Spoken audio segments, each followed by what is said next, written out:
sauf catastrophe, mais il m'a demandé donc de le suppléer et nous vous remercions pour votre présence, monsieur le professeur, et je suis entourée du rapporteur que vous connaissez, notre collègue Vincent Delahaye. On a eu l'occasion de se rencontrer.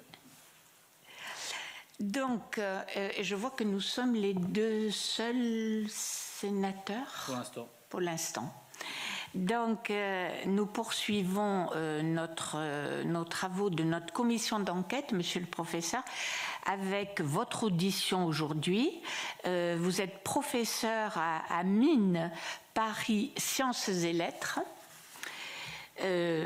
Avant que vous ne parliez, nous avons un exercice contraint dans notre commission d'enquête. C'est l'obligation pour vous de dire toute la vérité, rien que la vérité.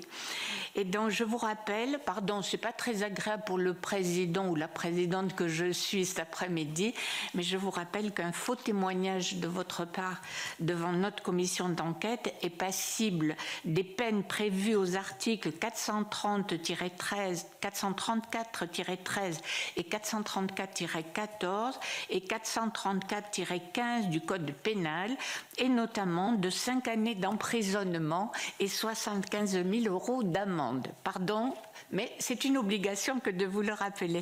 Je vous invite donc à prêter serment, de dire toute la vérité, rien que la vérité, en levant la main droite et en disant « je le jure ». Je vous remercie. Alors, quelques mots, monsieur le professeur, pour vous présenter notre commission. Le Sénat a constitué le 18 janvier dernier cette commission d'enquête intitulée « La production, la consommation et le prix de l'électricité aux horizons 2035 et 2050 ». Nous centrons nos travaux sur, bien sûr, le présent, mais également l'avenir du système électrique. Est-il en capacité de faire face à la demande, d'offrir aux particuliers et à nos entreprises une électricité à un prix raisonnable?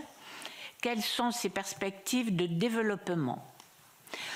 Monsieur Jancovici, votre notoriété n'est plus à démontrer. Mon collègue me disait, il est bien plus connu que nous. Pour ma part, j'en suis certaine. Vous avez su imposer un certain nombre de thèmes dans le débat public et vous avez su populariser de nombreux enjeux en lien avec la décarbonation. Nous souhaiterions que vous puissiez nous faire part de votre vision sur l'avenir de l'électrification et en premier lieu de l'évolution potentielle de la consommation d'électricité qui aujourd'hui semble bien patiner un peu. Les questions de sobriété, d'effacement des consommations nous intéressent et nous serions heureux de vous entendre sur les meilleurs moyens à utiliser.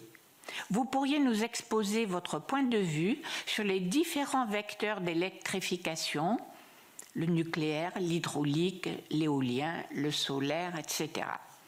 S'agissant du nucléaire, pour lequel vous avez pris position, en raison notamment de sa forte intensité de décarbonation, vous pourriez nous dire ce que vous pensez de la relance actuelle de la France avec le programme des EPR2, mais aussi nous faire part de votre analyse sur les réacteurs à neutrons rapides, pour l'instant négligés par la France, mais qui peuvent devenir indispensables face à un risque de raréfaction de l'uranium naturel et de tensions géopolitiques sur cette ressource.